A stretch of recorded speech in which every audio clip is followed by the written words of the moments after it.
ता जातो नाही। मैनो जोग की तोई मैं निर्गुण यारे को गुण नाही। आपे तरस पयोई तरस पया मेरा मत होई। सतगुर सज्जन मिलया नानक नाम मिलै तां जीवा। तन मान थीवै हरिया परमेश्वर दिता बन्ना। दुख रोग का डेरा पन्ना। आनंद करे नर नारी हर हर प्रभ कृपा तारी। सुख होटल गुर सेविय ऐनस सहज सुभाए। दर्शन परसै गुरु कै जन्म मरण दुख जाए। होवै सिफतुख संबंधी नूर अरसों कुरसों चटिया। तुद डिठे सच्चे पातशाह मल जन्म जन्म दी कटी है। सतनाम वाहिगुरु साहिब जी। सोरठ महला पंजवा। हम संतन की रेन प्यारे हम संतन की सरना। संत हमारी ओट सतानी संत हमारा गहना। हम संतन स्यों बन आई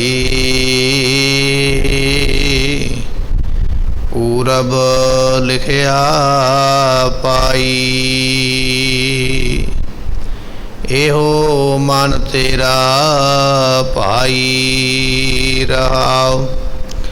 हम संतन की रेन प्यारे हम संतन की सरना। संत हमारी ओट सतानी संत हमारा गहना। वाहिगुरु जी का खालसा वाहिगुरु जी की फतेह। जुगो जुग अटल पतत पावन सतगुरु गरीब नवाज। गुरु ग्रंथ साहिब जियां दी पवित्र पावन हजूरी अंदर सुभाएमान हो रही गुरु की संगत। आप संगत ने सतगुरां दे दरबार अंदर बैठ के सतगुरां दी इलाही अगमी बाणी दे कीर्तन दियां दातां प्राप्त कीतियां। अज आपां नूं मीरी पीरी दे मालक साहिब सतगुरु श्री गुरु हरगोबिंद पातशाह जियां दे प्रकाश गुरपुरब प्रकाश दिहाड़े प्राप्त हो रहा। अज दे दिन महाराज साहब जियां ने इस संसार का भला करन वास्ते संसार दे विच अवतार लिया है। आप संगतां नूं महाराज साहब जियां दे प्रकाश पुरब दीयां बधाइयां होण। महाराज रहमत करन। सतगुरां दे जीवन बारे भी आपां कथा विचार सरवण करांगे और इस दे नाल नाल जो सतगुरां ने अज लड़ीवार कथा दे विच सानूं शब्द बख्शिश कीता है तिसदी विचार भी आपां सरवण करांगे। ਆਓ ਕੁਝ ਸਮੇਂ ਵਾਸਤੇ ਆਪਣੇ ਮਨ ਦੇ ਧਿਆਨ ਨੂੰ ਟਿਕਾਈਏ, ਭਾਵਨਾ ਨਾਲ, ਸ਼ਰਧਾ ਨਾਲ ਸਤਿਗੁਰਾਂ ਦੀ ਬਾਣੀ ਦੇ ਬਚਨ ਸਰਵਣ ਕਰੀਏ। ਮਿਲ ਕੇ ਆਖੀਏ ਸਤਿਨਾਮ ਸ੍ਰੀ ਵਾਹਿਗੁਰੂ ਸਾਹਿਬ ਜੀ। ਸਤਨਾਮ ਸ੍ਰੀ ਵਾਹਿਗੁਰੂ ਸਾਹਿਬ ਜੀਓ। ਸੋਰਠ ਮਹੱਲਾ ਪੰਜਵਾਂ। हम संतन की रेन प्यारे, हम संतन की सरना। ਰਾਗ ਦਾ ਇਹ ਸ਼ਬਦ ਹੈ ਅਤੇ ਗੁਰੂ ਅਰਜਨ ਸਾਹਿਬ ਪਾਤਸ਼ਾਹ ਇਸ ਸ਼ਬਦ ਨੂੰ ਬਖਸ਼ਿਸ਼ ਕਰਨ ਵਾਲੇ। ਇਹ ਸ਼ਬਦ ਦੇ ਅੰਦਰ ਮਹਾਰਾਜ ਸਾਹਿਬ ਜੀਆਂ ਨੇ ਸੰਤਾਂ ਦੀ ਮਹਿਮਾ ਕਹੀ ਹੈ, ਸਾਧੂਆਂ ਦੀ ਮਹਿਮਾ ਕਹੀ ਹੈ, ਨਾਮ ਜਪਣ ਵਾਲਿਆਂ ਦੀ ਵਡਿਆਈ ਆਖੀ ਹੈ। ਸਤਿਗੁਰੂ ਜੀ ਫਰਮਾਉਂਦੇ ਨੇ ਹਮ ਸੰਤਨ ਕੀ ਰੇਨ ਪਿਆਰੇ। ਹੈ ਪਿਆਰੇ ਪ੍ਰਮਾਤਮਾ, ਤੂੰ ਸਾਡੇ ਤੇ ਬੜੀ ਰਹਿਮਤ ਕੀਤੀ ਹੈ, ਬੜੀ ਕਿਰਪਾ ਕੀਤੀ ਹੈ। ਹਮ ਸੰਤਨ ਕੀ ਰੇਨ, ਸਾਨੂੰ ਸੰਤਾਂ ਦੇ ਚਰਨਾਂ ਦੀ ਧੂੜੀ ਪ੍ਰਾਪਤ ਹੋਈ ਹੈ। ਜਿਹੜੀ ਚਰਨਾਂ ਦੀ ਧੂੜੀ ਮਸਤਕ ਦੇ ਲਿਖੇ ਹੋਏ ਮਾੜੇ ਕਰਮ ਨੂੰ ਵੀ ਮੇਟ ਦਿੰਦੀ ਹੈ, ਮੁਕਾ ਦਿੰਦੀ ਹੈ। ਐਸੇ ਜਿਹੜੇ ਸੰਤ ਨੇ ਜਿਨ੍ਹਾਂ ਦੇ ਚਰਨਾਂ ਦੀ ਧੂੜੀ ਮੱਥੇ ਦੇ ਲੇਖ ਨੂੰ ਮੇਟ ਦੇਵੇ, ਉਹ ਚਰਨ ਧੂੜੀ ਐਸੇ ਸੰਤਾਂ ਦੀ ਸਾਨੂੰ ਪ੍ਰਾਪਤ ਹੋਈ ਹੈ। ਐਸੇ ਸੰਤਾਂ ਦੀ ਜਿਨ੍ਹਾਂ ਨੇ ਐਸੀ ਸਮਰੱਥਾ ਪ੍ਰਾਪਤ ਕੀਤੀ ਹੈ। ਹਮ ਸੰਤਨ ਕੀ ਰੇਨ ਪਿਆਰੇ। ਹੈ ਪਿਆਰੇ ਗੁਰਸਿੱਖੋ, ਇਹ ਅਰਦਾਸ ਕਰਿਆ ਕਰੋ ਗੁਰੂ ਗ੍ਰੰਥ ਸਾਹਿਬ ਪਾਤਸ਼ਾਹ ਦੇ ਚਰਨਾਂ ਵਿੱਚ। ਇਹ ਅਸੀਂ ਅਰਦਾਸ ਕਰਦੇ ਹਾਂ ਸਾਹਿਬ ਗੁਰੂ ਰਾਮਦਾਸ ਮਹਾਰਾਜ ਸਾਹਿਬ ਦੇ ਚਰਨਾਂ ਦੇ ਵਿੱਚ। ਹਮ ਸੰਤਨ ਕੀ ਰੇਨ, ਜਿਹੜੇ ਤੇਰੇ ਸੰਤ ਨੇ ਨਾ, ਸ਼ਾਂਤ ਚਿੱਤ। ਸੰਤ ਦਾ ਅਰਥ ਹੋ ਗਿਆ ਜਿਹਦਾ ਚਿੱਤ ਸ਼ਾਂਤ ਹੋ ਗਿਆ। ਜਿਹਦਾ ਮਨ ਸ਼ਾਂਤ ਨਹੀਂ ਹੋਇਆ ਉਹ ਸੰਤ ਨਹੀਂ ਹੈ। ਜਿਹਨੂੰ ਸ਼ਾਂਤੀ ਪ੍ਰਾਪਤ ਹੋ ਗਈ ਉਹ ਸੰਤ ਹੈ। ਐਸੇ ਸੰਤਾਂ ਦੇ ਚਰਨਾਂ ਦੀ ਧੂੜੀ ਸਾਨੂੰ ਪ੍ਰਾਪਤ ਹੋਵੇ। ਐਸੇ ਸੰਤਾਂ ਦੇ ਚਰਨਾਂ ਦੀ ਧੂੜੀ ਸਾਨੂੰ ਪ੍ਰਾਪਤ ਹੋ ਗਈ ਹੈ, ਐਸੀ ਬਖਸ਼ਿਸ਼ ਪ੍ਰਾਪਤ ਹੋਈ ਹੈ। ਹਮ ਸੰਤਨ ਕੀ ਸਰਣਾ। ਅਸੀਂ ਇਹੋ ਜਿਹੇ ਸਾਧੂਆਂ ਦੀ ਸ਼ਰਨ ਵਿੱਚ ਆ ਕੇ ਪ੍ਰਾਪਤ ਹੋਏ ਹਾਂ। ਇਹੋ ਜਿਹੇ ਸਾਧੂਆਂ ਦੀ ਸ਼ਰਨ ਗ੍ਰਹਿਣ ਕੀਤੀ ਹੈ, ਜਿਨ੍ਹਾਂ ਦੀ ਸ਼ਰਨ ਵਿੱਚ ਆ ਕੇ ਤਮਾਮ ਦੁਨੀਆ ਦੇ ਦੁੱਖ, ਦੁਨੀਆ ਦੇ ਫਿਕਰ ਮੁੱਕ ਜਾਂਦੇ, ਦੂਰ ਹੋ ਜਾਂਦੇ। ਐਸੇ ਜਿਹੜੇ ਸੰਤ ਨੇ, ਮਹਾਤਮਾ ਗੁਰਮੁਖ, ਉਹਨਾਂ ਦੀ ਸ਼ਰਨ ਵਿੱਚ ਆ ਕੇ ਪ੍ਰਾਪਤ ਹੋਏ ਆ, ਉਹਨਾਂ ਦੀ ਸ਼ਰਨ ਨੂੰ ਗ੍ਰਹਿਣ ਕੀਤਾ ਹੈ। ਸੰਤ ਹਮਾਰੀ ਓਟ ਸਤਾਣੀ। ਜਿਹੜੇ ਗੁਰਮੁਖੋ ਸੰਤ ਨੇ ਨਾ, ਉਹਨਾਂ ਦੀ ਓਟ ਕਹੀਏ ਆਸਰਾ, ਉਹਨਾਂ ਦਾ ਆਸਰਾ ਸਹਿਤ ਬਲ ਦੇ ਹੈ, ਬਲ ਵਾਲਾ ਆਸਰਾ। ਇਹ ਨਹੀਂ ਵੀ ਅੱਜ ਆਸਰਾ ਮਿਲੇਗਾ ਤੇ ਜਦੋਂ ਸਮਾਂ ਆਇਆ ਮਦਦ ਕਰਨ ਦਾ, ਲੋੜ ਪੈਣ ਦਾ, ਉਦੋਂ ਆਖਣਗੇ ਵੀ ਨਹੀਂ ਭਾਈ ਅਸੀਂ ਨਹੀਂ ਕਰ ਸਕਦੇ। ਸੰਤਾਂ ਦਾ ਬਲ ਐਸਾ ਹੈ, ਐਸੀ ਓਟ ਹੈ ਕਿ ਜਿੱਥੇ ਸਮਾਂ ਬਣ ਜਾਵੇ ਉੱਥੇ ਆਪਣਾ ਪੂਰੇ ਦਾ ਪੂਰਾ ਬਲ ਜਿਹੜਾ ਨਾ ਉਹਦੇ ਸਹਿਤ ਫਿਰ ਮਦਦ ਕਰਦੇ। ਐਸੀ ਉਹਨਾਂ ਨੂੰ ਦਾਤ ਪ੍ਰਾਪਤ ਹੁੰਦੀ ਹੈ। ਸੋ ਜਿਨ੍ਹਾਂ ਨੇ ਨਾਮ ਨੂੰ, ਜਿਨ੍ਹਾਂ ਨੇ ਗੁਰਬਾਣੀ ਨੂੰ ਆਪਣਾ ਜੀਵਨ ਬਣਾਇਆ ਹੋਇਆ। ਕਹਿਣ ਲੱਗੇ ਕੋਈ ਸ਼ਾਹੂਕਾਰ ਨਾ ਵੱਡੀ ਭਾਰੀ ਪੰਡ ਲੈ ਕੇ ਰਸਤੇ ਤੇ ਤੁਰਿਆ ਜਾਂਦਾ। ਥੋੜਾ ਰਸਤਾ ਤੁਰਿਆ, ਥੱਕ ਗਿਆ, ਪੰਡ ਭਾਰੀ ਹੈ, ਸਰੀਰ ਜਿਹੜਾ ਹੈ ਉਹ ਇੰਨੀ ਤਾਕਤ ਵਾਲਾ ਨਹੀਂ, ਬਜ਼ੁਰਗ ਹੋ ਚੁੱਕਿਆ। ਸ਼ਾਹੂਕਾਰ ਨੇ ਸੋਚਿਆ ਕਿਉਂ ਨਾ ਹੋਵੇ ਪੰਡ ਰਸਤੇ ਵਿੱਚ ਰੱਖ ਕੇ ਕੁਝ ਸਮਾਂ ਆਰਾਮ ਕੀਤਾ ਜਾਵੇ, ਸਾਹ ਲਿਆ ਜਾਵੇ। ਪੰਡ ਨੂੰ ਸਿਰ ਤੋਂ ਉਤਾਰਿਆ, ਕੁਝ ਸਮਾਂ ਚੰਗੀ ਛਾਂ ਵੇਖ ਕੇ, ਠੰਡੀ ਛਾਂ ਵੇਖ ਕੇ ਸ਼ਾਹੂਕਾਰ ਰੁਕਿਆ। ਜਦੋਂ ਥੋੜਾ ਸਮਾਂ ਆਰਾਮ ਕੀਤਾ ਨਾ ਤੇ ਇੰਨੇ ਚਿਰ ਨੂੰ ਇੱਕ ਗੁਰਸਿੱਖ ਉਸੇ ਰਸਤੇ ਤੋਂ ਤੁਰਿਆ ਜਾਵੇ। ਸ਼ਾਹੂਕਾਰ ਨੇ ਆਵਾਜ਼ ਮਾਰੀ, ਕਹਿਣ ਲੱਗਾ ਇਹ ਭਾਰੀ ਪੰਡ ਮੇਰੇ ਸਿਰ ਤੇ ਰਖਵਾ ਦੇ, ਚੁਕਾ ਦੇ, ਮੇਰੀ ਮਦਦ ਕਰ।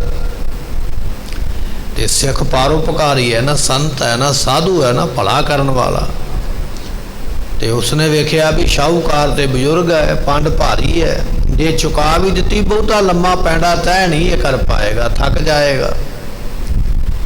ਤੇ ਉਸ ਗੁਰੂ ਕੇ ਸਿੱਖ ਨੇ ਆਖਿਆ ਵੀ ਸ਼ਾਹੂਕਾਰ ਪੰਡ ਤੇ ਚੁੱਕ ਲੈਂਦਾ ਮੈਂ। ਤੇ ਸ਼ਾਹੂਕਾਰ ਨੇ ਆਖਿਆ ਵੀ ਜੇ ਤੂੰ ਪੰਡ ਚੁੱਕੇਗਾ ਬੜੀ ਚੰਗੀ ਗੱਲ ਹੈ, ਤੂੰ ਮੇਰੇ ਕੋਲੋਂ ਮਜ਼ਦੂਰੀ ਕੀ ਲਵੇਂਗਾ? ਮੈਂ ਤੈਨੂੰ ਮਜ਼ਦੂਰੀ ਦੇ ਦਿਆਂਗਾ ਜੇ ਤੂੰ ਮੇਰੀ ਮਦਦ ਕਰੇ।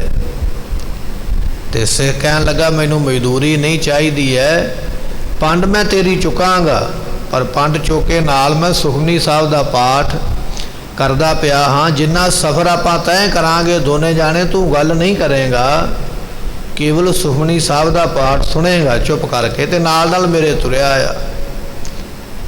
इहो ही मजदूरी समझ ला जो तू मैनू अपना वक्त दिता, कुर्बानी सुनी है। गुरु के सिख ने पाठ शुरू किया, शाहूकार नाल नाल तुरया जांदा है, सुखमनी साहब की गुरबाणी का पाठ हुंदा पिया। चलदियां चलदियां गुरबाणी का पाठ संपूर्ण होया। जिथे शाहूकार का टिकाणा सी ना घर, उत्थे जाके पंड उतारी।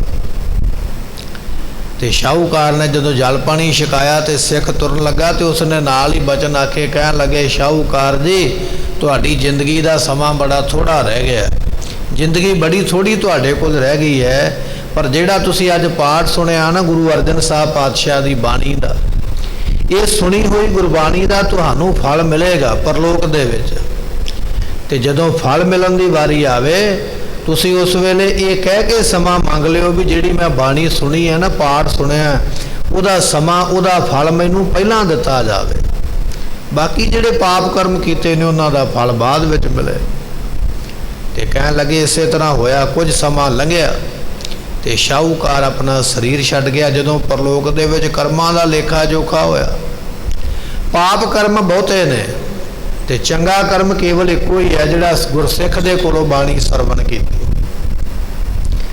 तो उस वेले मंग लिया, कहण लगे जी पाप कर्मां दी सज़ा ते बड़ी लम्मी है, बड़ी डाढ़ी है, वो मैं बाद विच मैनू दित्ती जावे, जिहड़ा मैं एक चंगा कर्म कीता ना, इहदा सुख पहलां मैनू मिले।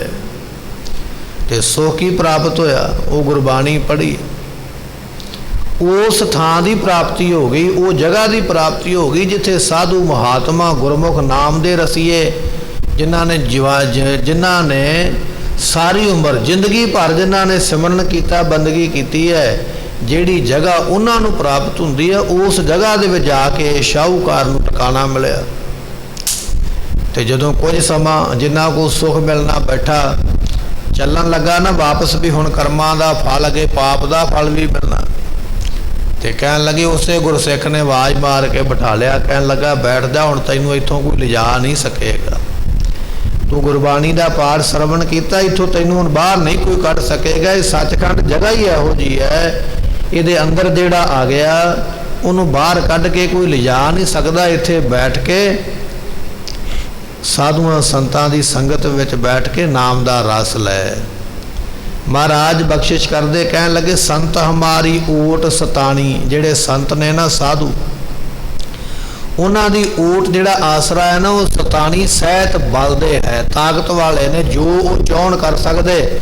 जमा का भै नहीं आया ते ना जमा का भै उन्होंने आउण दिता जिन्हें संगत की है।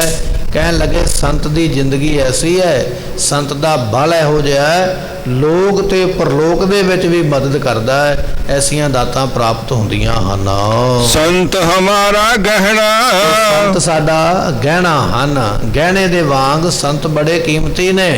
जिवें गहने नूं बड़ा सांभ सांभ के रखिया जांदा है, बड़ी हिफाजत नाल रखिया जांदा है, इसे तरह संतां दी संगत जिहड़ी है बहुते महंगे मुल वाली है। इस करके संत हमारा गहना, संत ते साडा गहना हन, जिहड़े सांभ के रखण वाले। सो ऐसी दात जिहड़ी प्राप्त हो रही है। फिर बख्शिश करते हन संत हमारा गहना। कहन लगे जिवें गुरमुखों गहना पा के शोभा बनती है ना, सो इसे तरह गहना पा लीए तो शोभा बन जाती, टौर बन जाती है, मान बन जाता है कि इहदे कोल इन्ना महंगा गहना है। महाराज कहन लगे इसे तरह गुरमुखो जिहड़े रब दे प्यारे साधु ने ना, उन्हां दी संगत भी गहने वर्गी है। जिहड़ा उन्हां दी संगत कर लैंदा है ये भी गहना है। संतां दी संगत शोभा दवाउंदी है, वडियाई दवाउंदी है। जिवें गहना पा के शोभा बन जाती है, साधु दी संगत करके भी दुनिया शोभा दिंदी है, वडियाई दिंदी है। किसे चोर दी संगत करेगा तो कलंक लगेगा, किसे पापी की संगत करेगा तो कलंक लगेगा, बदनामी होगी। नशाई की संगत करेगा वो धब्बा तेरे ते भी लगेगा। पर जदों किसी साधु की संगत करता है, महाराज कह लगे संत इहो जिहा गहना ने, जिवें गहना पा के शोभा बनती है, संतां की संगत करके भी शोभा बनती है। ਐਸੀਆਂ ਦਾਤਾਂ ਪ੍ਰਾਪਤ ਹੁੰਦੀਆਂ ਹਨ। ਫਿਰ ਬਖਸ਼ਦੇ ਹਨ। ਸੰਤ ਹਮਾਰਾ ਗਹਿਣਾ ਗੁਰਮੁਖੋ ਨਾਮ ਆਸਰੇ ਦਾ ਹੈ। ਸੰਤ ਹੀ ਸਾਡਾ ਆਸਰਾ ਹਨ, ਜਿਨ੍ਹਾਂ ਦੇ ਆਸਰੇ ਲੋਕ ਤੇ ਪਰਲੋਕ ਦੇ ਸੁਖ ਪ੍ਰਾਪਤ ਹੁੰਦੇ ਹਨ। ਹਮ ਸੰਤਨ ਸਿਓ ਬਣ ਆਈ। ਦੇ ਪਾਤਸ਼ਾਹ ਮਹਾਰਾਜ ਕਹਿਣ ਲੱਗੇ, ਭਾਈ ਸਾਡੀ ਤੇ ਸੰਤਾਂ ਦੇ ਨਾਲ, ਸਾਧੂਆਂ ਦੇ ਨਾਲ ਹੀ ਬਣ ਆਈ ਹੈ। ਸਾਡਾ ਤੇ ਉਹਨਾਂ ਦੇ ਨਾਲ ਹੀ ਮਿਲਣਾ, ਉੱਠਣਾ, ਬੈਠਣਾ, ਚੱਲਣਾ ਫਿਰਨਾ, ਇਹ ਸਾਰਾ ਸਾਧੂਆਂ ਦੇ ਨਾਲ ਹੀ ਹੈ, ਕਿਉਂਕਿ ਸਾਡੀ ਤੇ ਉਹਨਾਂ ਨਾਲ ਹੀ ਬਣ ਆਉਂਦੀ ਹੈ। ਸਾਹਿਬ ਗੁਰੂ ਅਰਜਨ ਦੇਵ ਮਹਾਰਾਜ ਜੀਆਂ ਦਾ ਜਦੋਂ ਵਿਆਹ ਹੋਣ ਲੱਗਾ ਨਾ ਮਾਓ ਸਾਹਿਬ ਦੀ ਧਰਤੀ ਤੇ ਮਹਾਰਾਜ ਦੇ ਨਾਲ ਬਹੁਤੇ ਸਾਧੂ ਸੰਤੀ ਗਏ, ਨਾਮ ਜਪਣ ਵਾਲੇ ਗਏ, ਕਿਉਂਕਿ ਸਤਿਗੁਰੂ ਆਪ ਬਖਸ਼ਿਸ਼ ਕਰਦੇ ਨੇ ਵੀ ਸਾਡੀ ਤੇ ਸਾਧੂਆਂ ਨਾਲ ਹੀ ਬਣ ਆਉਂਦੀ ਹੈ। ਅਸੀਂ ਸੰਸਾਰੀ ਲੋਕਾਂ ਤੋਂ, ਮਾਇਆ ਧਾਰੀ ਲੋਕਾਂ ਤੋਂ ਕੀ ਲੈਣਾ ਹੈ। ਰੱਬ ਦੇ ਨਾਮ ਨੂੰ ਜਪਣ ਵਾਲਿਆਂ ਦੇ ਨਾਲ ਸਾਡੀ ਬਣੀ ਹੈ। ਆਪ ਵੀ ਨਾਮ ਜਪਦੇ, ਅਸੀਂ ਵੀ ਨਾਮ ਜਪਦੇ। ਜਦੋਂ ਮਹਾਰਾਜ ਲੈ ਗਏ ਨਾ ਇਸ ਤਰ੍ਹਾਂ ਕੁਝ ਸਾਧੂਆਂ ਨੂੰ ਨਾਲ, ਤੇ ਜਦੋਂ ਆਪਣੇ ਸਹੁਰੇ ਪਿੰਡ ਮਾਓ ਪਿੰਡ ਪਹੁੰਚੇ, ਮਾਓ ਸਾਹਿਬ ਤੇ ਉੱਥੋਂ ਦੇ ਲੋਕਾਂ ਨੇ ਵੇਖਿਆ ਵੀ ਇਹ ਤੇ ਨਾਲ ਸਾਧੂ ਸੰਤ ਆ ਗਏ, ਇਹ ਤੇ ਪੀਰ ਫਕੀਰ ਹੀ ਬਹੁਤੇ ਚੱਲ ਕੇ ਆ ਗਏ, ਪਤਾ ਨਹੀਂ ਕਿਹੋ ਜਿਹਾ ਖਾਨਦਾਨ ਹੈ, ਕਿਹੋ ਜਿਹਾ ਹਿਸਾਬ ਕਿਤਾਬ ਹੈ, ਇਹਨਾਂ ਨੂੰ ਰਿਸ਼ਤੇ ਦੀ ਨਾ ਕੀਤੀ ਜਾਵੇ। ਹੁਣ ਸਿੱਧੀ ਨਾ ਕਰਨੀ ਔਖੀ ਹੈ। ਇਹਨਾਂ ਨੇ ਬਹਾਨਾ ਬਣਾਇਆ, ਕਹਿਣ ਲੱਗੇ ਜਿਹੜਾ ਵੀ ਸਾਡੇ ਪਿੰਡ ਦਾ ਜਵਾਈ ਪ੍ਰਾਹੁਣਾ ਸਾਡੇ ਪਿੰਡ ਬਰਾਤ ਲੈ ਕੇ ਆਉਂਦਾ ਹੈ, ਉਹਨੂੰ ਪਹਿਲਾਂ ਸਾਡੇ ਪਿੰਡ ਆ ਕੇ ਕਿੱਲਾ ਪੁੱਟਣਾ ਪੈਂਦਾ ਹੈ। ਜਿਵੇਂ ਨਿਹੰਗ ਸਿੰਘ ਘੋੜੇ ਤੇ ਚੜ੍ਹ ਕੇ ਮੇਲੇ ਦੇ ਵਿੱਚ ਆਪਾਂ ਦੇਖਦੇ, ਹੋਲੇ ਮਹੱਲੇ ਤੇ ਜਾ ਕੇ ਅਨੰਦਪੁਰ ਸਾਹਿਬ ਵੀ ਘੋੜਾ ਭਜਾ ਕੇ ਤੇ ਉਹਦੇ ਵਿੱਚ ਬਰਛਾ ਮਾਰ ਕੇ ਤੇ ਉਹ ਕਿੱਲੇ ਨੂੰ ਪੱਟਦੇ, ਤੇ ਉਹ ਇੱਕ ਬਣਿਆ ਹੋਇਆ ਦਿੱਬ ਦਾ, ਕਾਂ ਦਾ ਬਣਿਆ ਹੋਇਆ ਕਿੱਲਾ ਤੇ ਇਸ ਤਰ੍ਹਾਂ ਪਟਿਆ ਜਾਂਦਾ। ਇਹਨਾਂ ਨੇ ਸ਼ਰਤ ਰੱਖੀ ਮਹਾਰਾਜ ਦੇ ਅੱਗੇ, ਕਹਿੰਦੇ ਜੀ ਜਿਹੜਾ ਵੀ ਸਾਡੇ ਪਿੰਡ ਪ੍ਰਾਹੁਣਾ ਆਉਂਦਾ ਨਾ ਬਰਾਤ ਲੈ ਕੇ, ਉਹਨੂੰ ਕਿੱਲਾ ਪਟਣਾ ਪੈਂਦਾ। ਜਦੋਂ ਮਹਾਰਾਜ ਜੀ ਨੂੰ ਪਤਾ ਲੱਗਾ ਸਤਿਗੁਰੂ ਜਾਣੀ ਜਾਣ, ਮਹਾਰਾਜ ਜਾਣ ਗਿਆ, ਕਹਿਣ ਲੱਗੇ ਠੀਕ ਹੈ ਭਾਈ, ਜੇ ਤੁਸੀਂ ਆਖਦੇ ਹੋ ਕਿੱਲਾ ਪੱਟ ਦਿਆਂਗੇ। ਹੁਣ ਕਿੱਲਾ ਕਿੱਥੋਂ ਲੱਭਿਆ? ਕੋਈ ਪੁਰਾਣਾ ਰੁੱਖ ਸੁੱਕਿਆ ਹੋਇਆ ਤੇ ਉਹਨੂੰ ਉੱਪਰੋਂ ਵੱਢਿਆ ਹੋਇਆ ਤੇ ਕੱਲਾ ਤਣਾ ਹੀ ਉਹਦਾ 2-4 ਫੁੱਟ ਬਾਹਰ ਹੈ। ਉਸ ਤਣੇ ਨੂੰ ਵੱਢ ਕੇ ਕੁਹਾੜੇ ਦੇ ਨਾਲ ਤੇ ਕਿੱਲਾ ਬਣਾਇਆ ਗਿਆ। ਥੱਲੇ ਜੜ੍ਹਾਂ ਨੇ, ਉੱਪਰੋਂ ਕੱਢ ਕੇ ਕਿੱਲਾ ਬਣਾਇਆ, ਪਸ਼ੂਆਂ ਦੇ ਬੰਨਣ ਵਾਲਾ ਕਿੱਲਾ। ਮਨ ਵਿੱਚ ਇਹ ਸੀ ਵੀ ਇਹ ਜੜ੍ਹਾਂ ਵਾਲਾ ਇਹ ਰੁੱਖ ਹੈ, ਇਹ ਕਿੱਥੋਂ ਪੱਟਿਆ ਜਾਣਾ ਬਰਛਾ ਮਾਰਿਆ। ਅਸੀਂ ਆਖਾਂਗੇ ਤੁਸੀਂ ਸਾਡੀ ਸ਼ਰਤ ਨਹੀਂ ਪੂਰੀ ਕਰ ਪਾਏ, ਇਹ ਤੁਹਾਨੂੰ ਰਿਸ਼ਤਾ ਕਿਵੇਂ ਮਿਲੇ। ਸਤਿਗੁਰੂ ਘੋੜੇ ਤੇ ਚੜ੍ਹੇ, ਜਦੋਂ ਮਹਾਰਾਜ ਨੇ ਬਰਛਾ ਮਾਰਿਆ, ਉਸ ਕਿੱਲੇ ਨੂੰ ਤੇ ਖਿੱਚਿਆ ਬਰਛੇ ਨੂੰ, ਤੇ ਕਹਿਣ ਲੱਗੇ ਉਹ ਜੜ੍ਹਾਂ ਦੇ ਸਮੇਤ ਹੀ ਪਟਿਆ ਗਿਆ। ਤੇ ਸਤਿਗੁਰਾਂ ਦੇ ਮੁਖੋਂ ਬਚਨ ਨਿਕਲ ਗਿਆ, ਕਹਿਣ ਲੱਗੇ ਪਿੰਡ ਵਾਲਿਓ ਜੜ੍ਹਾਂ ਪੱਟੀਆਂ ਗਈਆਂ ਤੁਹਾਡੀਆਂ। ਅੱਜ ਆਪਾਂ ਜਾਂਦੇ ਹਾਂ ਨਾ ਮਾਓ ਸਾਹਿਬ, ਗੁਰੂ ਅਰਜਨ ਸਾਹਿਬ ਪਾਤਸ਼ਾਹ ਦੇ ਸਹੁਰੇ ਪਿੰਡ, ਤੇ ਵਾਕਈ ਜੜ੍ਹਾਂ ਪੱਟੀਆਂ ਗਈਆਂ। ਜਿੱਥੇ ਉਹ ਪਿੰਡ ਵਸਦਾ ਉੱਥੇ ਨਹੀਂ ਹੈ, ਦੂਜੀ ਥਾਂ ਤੇ ਜਾ ਕੇ ਵਸਿਆ। ਸਤਿਗੁਰੂ ਬਖਸ਼ਿਸ਼ ਕਰਦੇ, ਕਹਿਣ ਲੱਗੇ ਭਾਈ ਹਮ ਸੰਤਨ ਸਿਓ ਬਣ ਆਈ, ਸਾਡੀ ਤੇ ਸੰਤਾਂ ਨਾਲ ਹੀ ਬਣ ਆਈ ਹੈ। ਅਸੀਂ ਤੇ ਸਹੁਰੇ ਪਿੰਡ ਵੀ ਗਏ ਬਰਾਤ ਲੈ ਕੇ, ਤੇ ਸੰਤਾਂ ਨੂੰ ਵੇਖ ਕੇ ਲੋਕਾਂ ਨੇ ਸਾਡੇ ਅੱਗੇ ਸ਼ਰਤ ਰੱਖ ਦਿੱਤੀ, ਕਿੱਲਾ ਪਟੋਗੇ ਤੇ ਡੋਲਾ ਮਿਲੇਗਾ। ਪਰ ਸੰਤਾਂ ਨਾਲ ਵੈਰ ਕਮਾਉਣ ਵਾਲੇ ਆਪਣੇ ਪਿੰਡ ਦੀਆਂ ਜੜ੍ਹਾਂ ਪਟਾ ਕੇ ਬੈਠ ਗਏ। ਪਰ ਸਾਡਾ ਮਿਲਾਪ ਤੇ ਸਾਧੂਆਂ ਨਾਲ ਹੀ ਹੁੰਦਾ ਹੈ। ਪੂਰਬ ਲਿਖਿਆ ਪਾਈ। ਇਸ ਕਰਕੇ ਇਹ ਸਾਧੂਆਂ ਦੀ ਸੰਗਤ ਵੀ ਭਾਈ ਪਿਛਲੇ ਕੋਈ ਕਰਮ ਚੰਗੇ ਕੀਤੇ ਹੋਣ ਨਾ, ਕੋਈ ਪੁੰਨ ਦਾਨ ਕੀਤਾ ਹੈ, ਕੋਈ ਪਿਛਲੇ ਜਨਮਾਂ ਵਿੱਚ ਕੋਈ ਬੰਦਗੀ ਕੀਤੀ ਹੈ, ਕੋਈ ਭਗਤੀ ਕੀਤੀ ਹੈ, ਕੋਈ ਭਲਾ ਕਰਮ ਕੀਤਾ ਹੈ, ਉਹਨਾਂ ਦੀ ਬਖਸ਼ਿਸ਼ ਦੇ ਨਾਲ ਹੀ ਸੰਤਾਂ ਦੀ ਸੰਗਤ ਮਿਲਦੀ ਹੈ। ਸਾਧੂਆਂ ਦਾ ਸੰਗ ਐਵੇਂ ਨਹੀਂ ਮਿਲਦਾ। ਮਹਾਰਾਜ ਜੀ ਨੇ ਲਿਖਿਆ ਨਾ ਕਿ ਜਿਹੜੇ ਗੁਰਮੁਖ ਨੇ ਉਹਨਾਂ ਦੀ ਸੰਗਤ ਵੱਡਿਆਂ ਭਾਗਾਂ ਨਾਲ ਪ੍ਰਾਪਤ ਹੁੰਦੀ ਹੈ। ਸੰਤ ਕਾ ਸੰਗ ਵਡਭਾਗੀ ਪਾਈਐ, ਸੰਤ ਕੀ ਸੇਵਾ ਹਰ ਨਾਮ ਧਿਆਈਐ। ਇਹ ਗੁਰਬਾਣੀ ਦੇ ਬਚਨ। ਸੰਤਾਂ ਦਾ ਸੰਗ ਵੱਡਿਆਂ ਭਾਗਾਂ ਨਾਲ ਮਿਲਦਾ, ਉਹਨਾਂ ਦੀ ਸੰਗਤ ਵਿੱਚ ਉਹ ਨਾਮ ਮਿਲਦਾ। ਇਸ ਕਰਕੇ ਇਹ ਪੂਰਬਲੇ ਕਰਮਾਂ ਦੀ ਕਮਾਈ ਹੈ, ਤਾਂ ਐਸੇ ਸਾਧੂਆਂ ਦੀ ਸੰਗਤ ਪ੍ਰਾਪਤ ਹੁੰਦੀ ਹੈ। ਇਹੋ ਮਨ ਤੇਰਾ ਭਾਈ। ਇਸ ਕਰਕੇ ਹੇ ਭਾਈ, ਇਹ ਮਨ ਤੇ ਅਸੀਂ ਸਾਧੂਆਂ ਦਾ ਦਾਸ ਬਣਾ ਛੱਡਿਆ ਹੈ। ਇਹ ਸਾਡਾ ਮਨ ਗੁਰਮੁਖਾਂ ਦੇ ਚਰਨਾਂ ਦਾ ਦਾਸ ਬਣ ਗਿਆ ਹੈ। ਜਾਂ ਇਸ ਕਰਕੇ ਹੇ ਭਾਈ, ਤੁਸੀਂ ਵੀ ਆਪਣੇ ਆਪ ਨੂੰ ਜਿਹੜੇ ਗੁਰਮੁਖ ਨੇ ਉਹਨਾਂ ਦੇ ਚਰਨਾਂ ਦੇ ਦਾਸ ਬਣਾਉਣ ਦਾ ਯਤਨ ਕਰੋ। ਅਸੀਂ ਆਪਣੇ ਮਨ ਨੂੰ ਪਰਮੇਸ਼ਰ ਦਾ ਦਾਸ ਜਾਣਦੇ ਹਾਂ। ਰਹਾਉ ਸੰਤਨ ਸਿਓ ਮੇਰੀ ਲਿਆ ਦੇਵੀ। ਮਹਾਰਾਜ ਬਖਸ਼ਿਸ਼ ਕਰਦੇ, ਜਿਹੜੇ ਸੰਤ ਨੇ ਨਾ ਸਾਧੂ, ਉਹਨਾਂ ਦੇ ਨਾਲ ਹੀ ਲੇਵਾ ਦੇਵੀ ਤੋਂ ਭਾਵ ਵੀ ਲੈਣਾ ਦੇਣਾ ਵੀ ਅਸੀਂ ਉਹਨਾਂ ਦੇ ਕੋਲੋਂ ਹੀ ਹੈ ਤੇ ਬਖਸ਼ਿਸ਼ ਵੀ ਅਸੀਂ ਸੰਤਾਂ ਤੇ ਕਰਨੀ ਹੈ। ਗੁਰੂ ਅਰਜਨ ਦੇਵ ਪਾਤਸ਼ਾਹ ਮਹਾਰਾਜ ਜੀ ਜਦੋਂ ਗੁਰਤਾ ਗੱਦੀ ਦੇ ਤਖਤ ਤੇ ਬੈਠੇ ਨਾ ਬਰਾਜੇ, ਤੇ ਸਤਿਗੁਰਾਂ ਦਾ ਵੱਡਾ ਭਰਾ ਪ੍ਰਿਥੀ ਚੰਦ ਬੜਾ ਵੈਰ ਕਰਦਾ ਦੁਨੀਆ ਨੂੰ ਵੈਰ ਦਾ ਦੀ ਸਮਝ ਆ ਗਈ ਵੀ ਇਹ ਗੱਦੀ ਨੂੰ ਲੈ ਕੇ ਵੈਰ ਕਰਦਾ ਪਿਆ। ਕਹਿਣ ਲੱਗੇ ਇੱਕ ਦਿਨ ਸੰਗਤ ਵਿੱਚੋਂ ਕੋਈ ਗੁਰਮੁਖ ਜਿਹੜੇ ਨੇ ਬਹੁਤ ਜ਼ਿਆਦਾ ਧਨ, ਰੇਸ਼ਮੀ ਬਸਤਰ, ਸੋਹਣੇ ਬਰਤਨ, ਸੋਹਣੀਆਂ ਵਸਤੂਆਂ ਗੁਰੂ ਅਰਜਨ ਪਾਤਸ਼ਾਹ ਦੇ ਕੋਲ ਲੈ ਕੇ ਆਏ ਤੇ ਸਤਿਗੁਰੂ ਪਾਤਸ਼ਾਹ ਦੇ ਅੱਗੇ ਸੰਗਤਾਂ ਨੇ ਉਹ ਭੇਟਾਵਾਂ ਜਿਹੜੀਆਂ ਨੇ ਰੱਖ ਕੇ ਮੱਥਾ ਟੇਕਿਆ ਤੇ ਸਤਿਗੁਰੂ ਪਾਤਸ਼ਾਹ ਮਹਾਰਾਜ ਨੇ ਸੇਵਾਦਾਰ ਨੂੰ ਆਖਿਆ ਵੀ ਵਸਤੂਆਂ ਸਾਂਭ ਲਓ, ਸੰਗਤ ਦੀ ਇਮਾਨਤ ਆਈ ਹੈ, ਸੰਗਤ ਵਿੱਚ ਕੰਮ ਆ ਜਾਣਗੀਆਂ। ਜਦੋਂ ਉਹ ਸੇਵਾਦਾਰ ਵਸਤੂਆਂ ਸਾਂਭਦੇ ਪਏ ਨਾ ਤੇ ਇੱਕ ਗੋਲੀ ਹੈ, ਦਾਸੀ ਹੈ, ਗੁਰੂ ਅਰਜਨ ਪਾਤਸ਼ਾਹ ਦੇ ਘਰ ਕੰਮ ਕਰਨ ਵਾਲੀ, ਉਹਨੇ ਵੇਖਿਆ ਵੀ ਮਹਾਰਾਜ ਦੇ ਘਰੇ ਤੇ ਬੜੀਆਂ ਵਸਤੂਆਂ ਆਈਆਂ, ਬੜੇ ਬੜੇ ਸੋਹਣੇ ਰੇਸ਼ਮੀ ਬਸਤਰ ਆਏ ਨੇ, ਬੜੇ ਬੜੇ ਮਹਿੰਗੇ ਭਾਂਡੇ ਆਏ, ਬਰਤਨ ਆਏ, ਹੋਰ ਵੀ ਖਾਣ ਪੀਣ ਦਾ ਸਮਾਨ, ਧਨ ਪਦਾਰਥ ਬੜਾ ਆਇਆ। ਇਹ ਸਾਰਾ ਕੁਝ ਵੇਖ ਕੇ ਦਾਸੀ ਨਾ ਤੇ ਮਹਾਰਾਜ ਦੇ ਵੱਡੇ ਭਰਾ ਘਰੇ ਚਲੇ ਗਈ। ਨਾਮ ਹੈ ਪ੍ਰਿਥੀ ਚੰਦ ਤੇ ਪ੍ਰਿਥੀ ਚੰਦ ਦੀ ਘਰਵਾਲੀ ਦਾ ਨਾਮ ਹੈ ਕਰਮੋ ਦੇ ਕੋਲ ਜਾ ਕੇ ਹੁਣ ਉਹਨਾਂ ਦੀ ਵੀ ਇਹ ਦਾਸੀ ਹੈ, ਉਹਨਾਂ ਘਰੇ ਵੀ ਜਾ ਕੇ ਇਹਨੇ ਪੋਚਾ ਵਗੈਰਾ ਲਾਇਆ ਤੇ ਕੰਮ ਕੀਤਾ ਤੇ ਕੰਮ ਕਰਦਿਆਂ ਇਸ ਦਾਸੀ ਨੇ, ਨੌਕਰਾਨੀ ਨੇ ਦਾਸੀ ਦਿੱਤਾ। ਕਹਿਣ ਲੱਗੇ ਗੁਰੂ ਅਰਜਨ ਪਾਤਸ਼ਾਹ ਦੇ ਘਰ ਤੇ ਅੱਜ ਬੜੀਆਂ ਵਸਤੂਆਂ ਆਈਆਂ, ਸੰਗਤਾਂ ਬੜਾ ਧਨ ਦੇ ਕੇ ਗਈਆਂ, ਬੜੇ ਕੱਪੜੇ ਦੇ ਕੇ ਗਈਆਂ, ਬੜੇ ਬਰਤਨ ਆਏ, ਢੇਰਾਂ ਦੇ ਢੇਰ ਉਹਨਾਂ ਦੇ ਘਰੇ ਲੱਗ ਗਏ ਸਮਾਨ ਦੇ। ਜਦੋਂ ਨੌਕਰਾਨੀ ਦੇ ਕੋਲੋਂ ਇਹ ਗੱਲ ਸੁਣੀ ਨਾ ਕਰਮੋਂ ਨੇ, ਪ੍ਰਿਥੀ ਚੰਦ ਦੀ ਘਰਵਾਲੀ ਨੇ, ਗੁਰੂ ਅਰਜਨ ਸਾਹਿਬ ਪਾਤਸ਼ਾਹ ਦੀ ਵੱਡੀ ਭਰਜਾਈ ਨੇ, ਬੜਾ ਗੁੱਸਾ ਲੱਗਾ ਮਨ ਦੇ ਵਿੱਚ ਵੀ ਇਹ ਸਾਰਾ ਕੁਝ ਸਾਡੇ ਕੋਲ ਆਉਣਾ ਚਾਹੀਦਾ ਸੀ, ਸਾਡੇ ਕੋਲ ਕਿਉਂ ਨਹੀਂ ਆਇਆ। ਇਸ ਨੇ ਗੁੱਸੇ ਦੇ ਵਿੱਚ ਇਹ ਗੱਲ ਕਹਿ ਹੀ ਦਿੱਤੀ ਆਪਣੀ ਦਾਸੀ ਨੂੰ। ਕਹਿਣ ਲੱਗੀ ਦਾਸੀਏ ਫਿਕਰ ਨਾ ਕਰ, ਇਹਨਾਂ ਦੇ ਘਰੇ ਕਿਹੜਾ ਕੋਈ ਪੁੱਤਰ ਹੈਗਾ ਜਿਹਨੇ ਇਹ ਸਭ ਕੁਝ ਸਾਂਭਣਾ। ਪੁੱਤਰ ਤੇ ਰੱਬ ਨੇ ਸਾਨੂੰ ਦਿੱਤਾ ਹੈ, ਅੱਜ ਨਹੀਂ ਤੇ ਕੱਲ ਇਹ ਗੱਦੀ ਵੀ ਸਾਡੇ ਕੋਲ ਆਉਣੀ, ਇਹ ਜਿਹੜਾ ਸਮਾਨ ਇਹਨਾਂ ਦੇ ਘਰੇ ਆ ਰਿਹਾ ਨਾ ਇਹ ਵੀ ਸਾਡੇ ਕੋਲ ਹੀ ਆਉਣਾ, ਇਹਨਾਂ ਨੂੰ ਪੁੱਤਰ ਮਿਲਣਾ ਨਹੀਂ ਤੇ ਸਾਡੇ ਕੋਲ ਹੈ, ਅਸੀਂ ਮਾਲਕ ਬਣ ਜਾਣਾ। ਹੁਣ ਇਹ ਗੱਲ ਦਾ ਜਦੋਂ ਮਿਹਣਾ ਮਾਰਿਆ ਤੇ ਉਹ ਦਾਸੀ ਜਿਹੜੀ ਉਹ ਕੰਮ ਚੁਗਲੀ ਦਾ ਕਰਦੀ ਸੀ, ਉਹਨੇ ਪਹਿਲੇ ਘਰੋਂ ਗੱਲ ਸੁਣੀ ਤੇ ਦੂਜੇ ਘਰੇ ਦੱਸੀ। ਹੁਣ ਦੂਜੇ ਘਰ ਦਾ ਮਿਹਣਾ ਸੁੱਕ ਕੇ ਤੇ ਮਾਤਾ ਗੰਗਾ ਜੀ ਨੂੰ ਆ ਕੇ ਦੱਸਿਆ। ਕਹਿਣ ਲੱਗੇ ਮਾਤਾ ਜੀ ਜਿਹੜਾ ਤੁਹਾਡੇ ਘਰੇ ਸਮਾਨ ਆਉਂਦਾ ਨਾ, ਪਦਾਰਥ ਆਉਂਦੇ ਸੰਗਤਾਂ ਵੱਲੋਂ, ਇਹ ਤੁਹਾਡਾ ਸ਼ਰੀਕਾ ਵੇਖ ਕੇ ਜਰਦਾ ਨਹੀਂ, ਬਹੁਤ ਜ਼ਿਆਦਾ ਈਰਖਾ ਕਰਦਾ ਹੈ। ਉਹ ਕਹਿਣ ਲੱਗੇ ਇਹਨਾਂ ਦੇ ਘਰੇ ਕਿਹੜਾ ਕੋਈ ਸਾਂਭਣ ਵਾਲਾ ਹੈ, ਸਾਨੂੰ ਹੀ ਸਭ ਕੁਝ ਮਿਲਣਾ ਹੈ।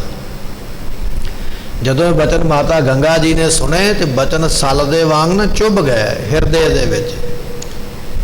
ਐਸਾ ਇਹਨਾਂ ਨੇ ਭਿਆਨਕ ਬਚਨ ਆਖਿਆ, ਐਸੀ ਬੋਲੀ ਮਾਰੀ ਹੈ, ਐਸਾ ਦੁੱਖ ਵਾਲਾ ਬਚਨ ਆਖਿਆ। ਫਿਰ ਮਾਤਾ ਗੰਗਾ ਸਾਹਿਬ ਜੀ ਗੁਰੂ ਅਰਜਨ ਦੇਵ ਮਹਾਰਾਜ ਜੀਆਂ ਦੇ ਕੋਲ ਆਏ। ਕਹਿਣ ਲੱਗੇ ਪਾਤਸ਼ਾਹ ਆਪ ਸਾਰੀਆਂ ਸੰਗਤਾਂ ਦਾ ਭਲਾ ਕਰਦੇ ਹੋ, ਸਾਰੀਆਂ ਸੰਗਤਾਂ ਨੂੰ ਦਾਤਾਂ ਦਿੰਦੇ ਹੋ, ਆਪ ਜੀ ਘਰ ਦੇ ਵਿੱਚ ਵੀ ਮਿਹਰ ਕਰੋ, ਪੁੱਤਰ ਦੀ ਦਾਤ ਦਿਓ। ਦੁਨੀਆ ਮਿਹਣੇ ਮਾਰਦੀ ਹੈ, ਤਾਨੇ ਮਾਰਦੀ ਹੈ, ਇਹਨਾਂ ਦੇ ਮਿਹਣੇ ਤਾਨੇ ਚੁੱਪ ਕਰ ਜਾਣ ਅਤੇ ਸਾਡਾ ਵੀ ਮਨ ਲੱਗ ਜਾਵੇ, ਬੱਚੇ ਦੇ ਨਾਲ ਹੀ ਕਿਰਪਾ ਕਰੋ। ਗੁਰੂ ਅਰਜਨ ਦੇਵ ਪਾਤਸ਼ਾਹ ਨੇ ਬਚਨ ਸੁਣ ਕੇ ਆਖਿਆ, ਕਹਿਣ ਲੱਗੇ ਗੰਗਾ ਜੀ ਇਹ ਦਾਤਾਂ ਜਿਹੜੀਆਂ ਨੇ ਨਾ ਗੁਰੂ ਨਾਨਕ ਦੇ ਘਰ ਦੀਆਂ, ਇਹ ਸੰਗਤ ਦੀ ਇਮਾਨਤ ਨੇ ਸਾਡੇ ਕੋਲ, ਇਹ ਸੰਗਤਾਂ ਨੂੰ ਤੇ ਅਸੀਂ ਦਿੰਦੇ ਹਾਂ ਕਿਉਂਕਿ ਉਹਨਾਂ ਦੀ ਇਮਾਨਤ ਹੈ, ਪਰ ਇਹ ਦਾਤ ਨੂੰ ਘਰ ਵਾਸਤੇ ਵਰਤਣਾ ਠੀਕ ਨਹੀਂ ਹੈ। ਮਾਤਾ ਗੰਗਾ ਜੀ ਨੇ ਫਿਰ ਬੇਨਤੀ ਕੀਤੀ, ਮਹਾਰਾਜ ਕੁਝ ਕਿਰਪਾ ਕਰੋ, ਰਹਿਮਤ ਕਰੋ, ਆਪ ਜੀ ਦੀ ਸ਼ਰਨ ਵਿੱਚ ਆਏ ਹਾਂ। ਤੇ ਸਤਿਗੁਰੂ ਕਹਿਣ ਲੱਗੇ ਫਿਰ ਬਾਬਾ ਬੁੱਢਾ ਸਾਹਿਬ ਜੀ ਗੁਰੂ ਕੇ ਮਹਾਨ ਗੁਰਸਿੱਖ ਬ੍ਰਹਮ ਗਿਆਨੀ, ਉਹਨਾਂ ਦੀ ਸ਼ਰਨ ਵਿੱਚ ਜਾਓ, ਉਹਨਾਂ ਦੇ ਕੋਲੋਂ ਵਰ ਪ੍ਰਾਪਤ ਕਰੋ ਤੇ ਫਿਰ ਇਹ ਦਾਤ ਮਿਲ ਜਾਏਗੀ।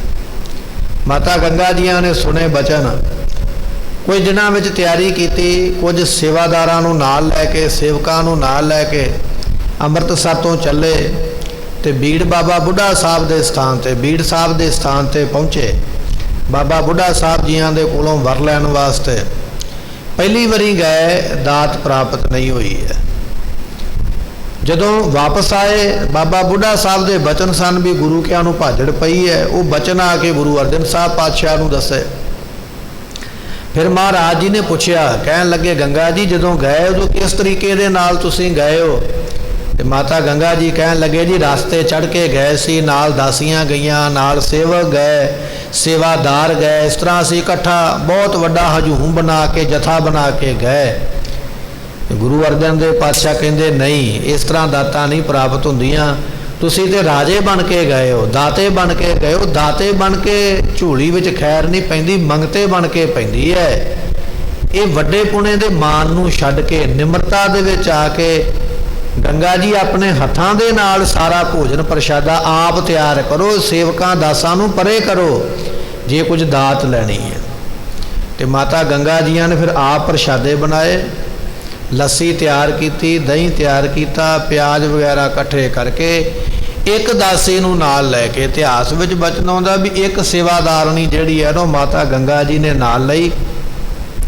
ਪ੍ਰਸ਼ਾਦੇ ਆਪਣੇ ਸਿਰ ਤੇ ਪ੍ਰਸ਼ਾਦਿਆਂ ਦਾ ਟੋਕਰਾ ਰੱਖਿਆ, ਦਹੀਂ ਅਤੇ ਲੱਸੀ ਦੇ ਬਰਤਨ ਆਪ ਚੁੱਕੇ, ਨੰਗੇ ਚਰਣੀ ਅੰਮ੍ਰਿਤਸਰ ਤੋਂ ਚੱਲ ਕੇ ਬੀੜ ਸਾਹਿਬ ਦੇ ਸਥਾਨ ਤੇ ਪਹੁੰਚੇ। ਦਾਸੀ ਵਾਰ-ਵਾਰ ਬੇਨਤੀ ਕਰਦੀ ਹੈ, ਮਾਤਾ ਜੀ ਮੈਂ ਸੇਵਾ ਵਿੱਚ ਹਾਜ਼ਰ ਹਾਂ, ਆਪ ਜੀ ਇੰਨੀ ਤਕਲੀਫ ਕਿਉਂ ਕਰਦੇ ਹੋ, ਮੈਨੂੰ ਸੇਵਾ ਦਾ ਇਹ ਮੌਕਾ ਬਖਸ਼ਿਸ਼ ਕਰੋ। ਮਾਤਾ ਗੰਗਾ ਜੀ ਕਹਿਣ ਲੱਗੇ ਦਾਤ ਅਸੀਂ ਲੈਣ ਵਾਸਤੇ ਚੱਲੇ ਹਾਂ। ਗੁਰੂ ਅਰਜਨ ਦੇਵ ਪਾਤਸ਼ਾਹ ਦੇ ਬਚਨ ਨੇ ਜਿੰਨੀ ਸੇਵਾ ਭਾਵਨਾ ਨਾਲ ਕਰਾਂਗੇ ਦਾਤ ਵੀ ਉਨੀ ਵੱਡੀ ਪ੍ਰਾਪਤ ਹੋਵੇਗੀ। ਜਦੋਂ ਚੱਲ ਕੇ ਪਹੁੰਚੇ ਨੇ ਇੰਨੇ ਚਿਰ ਨੂੰ ਕਹਿੰਦੇ ਦੁਪਹਿਰਾ ਹੋ ਗਿਆ, ਚਲਦਿਆਂ ਚਲਦਿਆਂ ਪਹੁੰਚਦਿਆਂ ਉਸ ਵੇਲੇ ਮਾਤਾ ਗੰਗਾ ਜੀ ਉਸ ਸਥਾਨ ਤੇ ਪਹੁੰਚੇ ਜਿੱਥੇ ਬਾਬਾ ਬੁੱਢਾ ਸਾਹਿਬ ਬੈਠੇ ਸਨ। ਬਾਬਾ ਬੁੱਢਾ ਸਾਹਿਬ ਜੀ ਨੇ ਮੱਥਾ ਟੇਕਿਆ ਮਾਤਾ ਗੰਗਾ ਜੀਆਂ ਨੂੰ, ਮਾਤਾ ਜੀ ਬੈਠ ਗਏ। ਉਸ ਵੇਲੇ ਬਾਬਾ ਬੁੱਢਾ ਸਾਹਿਬ ਜੀ ਨੇ ਪੁੱਛਿਆ ਮਾਤਾ ਜੀ ਕੀ ਲੈ ਕੇ ਆਏ? ਕਹਿੰਦੇ ਤੁਹਾਡੇ ਵਾਸਤੇ ਮਿੱਸੇ ਪ੍ਰਸ਼ਾਦੇ ਦਹੀਂ ਅਤੇ ਲੱਸੀ ਲੈ ਕੇ ਆਏ। ਜਦੋਂ ਇਹ ਬਚਨ ਸੁਣਿਆ ਤੇ ਉਸ ਵੇਲੇ ਆਖਿਆ, ਕਹਿਣ ਲੱਗੇ ਇਹ ਮਾਂ ਹੀ ਜਾਣਦੀ ਹੈ ਕਿ ਪੁੱਤ ਨੂੰ ਭੁੱਖ ਲੱਗੀ ਹੈ, ਅੱਜ ਡਾਢੀ ਭੁੱਖ ਲੱਗੀ ਹੈ, ਸਾਨੂੰ ਬਹੁਤ ਭੁੱਖ ਲੱਗੀ ਹੈ, ਬੜਾ ਭੋਜਨ ਛਕਣ ਨੂੰ ਮਨ ਕਰਦਾ ਹੈ, ਅਸੀਂ ਉਡੀਕਦੇ ਪਏ ਸੀ, ਪਰ ਇੱਕ ਮਾਂ ਜਾਣਦੀ ਹੈ ਕਿ ਪੁੱਤ ਨੂੰ ਭੁੱਖ ਲੱਗੀ ਹੈ। ਆਪ ਜੀ ਮਾਤਾ ਜੀ ਆਏ ਹੋ, ਇਹ ਬੜਾ ਚੰਗਾ ਕੀਤਾ, ਸਾਨੂੰ ਭੁੱਖ ਲੱਗੀ ਹੈ। ਇਹ ਬਚਨ ਕਹਿ ਕੇ ਉਹ ਜਿਹੜੇ ਮਿੱਸੇ ਪ੍ਰਸ਼ਾਦੇ ਸਨ ਆਪਣੇ ਹੱਥਾਂ ਵਿੱਚ ਲਏ। ਮਾਤਾ ਸਾਹਿਬ ਮਾਤਾ ਗੰਗਾ ਜੀਆਂ ਨੇ ਉਸ ਵੇਲੇ ਦਹੀਂ ਦਾ ਕਟੋਰਾ ਭਰ ਕੇ ਰੱਖਿਆ, ਇੱਕ ਕਟੋਰਾ ਲੱਸੀ ਦਾ ਭਰ ਕੇ ਰੱਖਿਆ। ਭੋਜਨ ਛਕਦਿਆਂ ਬਾਬਾ ਬੁੱਢਾ ਸਾਹਿਬ ਜੀ ਬੜੇ ਪ੍ਰਸੰਨ ਨੇ, ਕਹਿਣ ਲੱਗੇ ਬੜਾ ਆਨੰਦ ਆਉਂਦਾ ਪਿਆ, ਬੜਾ ਸਵਾਦ ਭੋਜਨ ਬਣਿਆ ਹੈ, ਬੜਾ ਸੋਹਣਾ ਭੋਜਨ ਬਣਿਆ ਹੈ। ਵਾਰ-ਵਾਰ ਜਦੋਂ ਇਹ ਬਚਨ ਕਰਦੇ ਉਸ ਵੇਲੇ ਮਾਤਾ ਗੰਗਾ ਜੀਆਂ ਨੇ ਫਿਰ ਬੇਨਤੀ ਕੀਤੀ, ਕਹਿਣ ਲੱਗੇ ਆਪ ਜੀ ਇੰਨੇ ਖੁਸ਼ ਹੋਏ ਹੋ ਤੇ ਕਿਰਪਾ ਕਰੋ ਘਰ ਦੇ ਵਿੱਚ ਪੁੱਤਰ ਦੀ ਦਾਤ ਬਖਸ਼ਿਸ਼ ਕਰ ਦਿਓ। ਗੁਰੂ ਅਰਜਨ ਸਾਹਿਬ ਪਾਤਸ਼ਾਹ ਨੇ ਤੁਹਾਡੀ ਸੇਵਾ ਵਿੱਚ ਸਾਨੂੰ ਭੇਜਿਆ ਹੈ।